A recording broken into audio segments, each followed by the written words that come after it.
ಏನ್ ಗುರು, ಹೆಂಡತಿನ ಎಷ್ಟೊಂದು ಪ್ರೀತಿಸ್ತೀಯ, ಅಷ್ಟೊಂದು ಸಲಿಗೆ ಕೊಟ್ಟಿದೀಯ ಅಂತ ಕೆಲವ್ರು ನಿಮ್ಮನ್ನು ಕೇಳ್ತಾರೆ.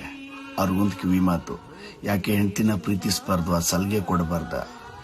ಒಂದು ಗಂಡಸನಿಗೆ ಒಂದು ತಾಯಿನ ಬಿಟ್ರೆ ಅತಿಯಾಗಿ ಪ್ರೀತಿ ಕೊಡೋದು ಅವನು ಕಟ್ಕೊಂಡು ಬಂದಿರೋ ಒಂದು ಹೆಂಗಸೆ.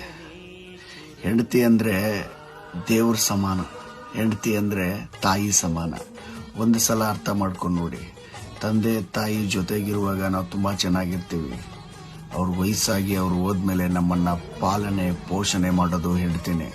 ನಮ್ಮ ವಂಶವೃಕ್ಷಕ್ಕೆ ದುಡಿಯೋದು ಹೆಂಡ್ತಿನೇ. ನಮ್ಮ ವಂಶವೃಕ್ಷ ಬೆಳೀಲಿ ಅಂತ ಕಷ್ಟಪಡೋದು ಹೆಂಡ್ತಿನೇ. ಎಲ್ಲೋ ಹುಟ್ಟಿ ಯಾರ್ದೋ ಮಗಳಾಗಿ ಅವ್ರ ಮನೆಗೆ ಅವ್ರ ಕಳ್ಳಬಳ್ಳಿಗೆ ಕಷ್ಟಪಡದೆ ನಮ್ಮ ಮನೆಗೆ ಬಂದು ನಂದು ಸ್ವಂತದ್ದು ಅಂತ ಕಣ್ಣೀರು ಹಾಕೋದು ಹೆಂಡ್ತಿನೇ. ಅಂಥ ಹೆಂಡ್ತಿನ ಕೀಳಾಗಿ ಕಾಣೋದು ಯಾವ ಗಂಡಸ್ತನೂ ಅಲ್ಲ, ಯಾವ ಗಂಡಸರಿಗೆ ಶೋಭೆನೂ ಅಲ್ಲ.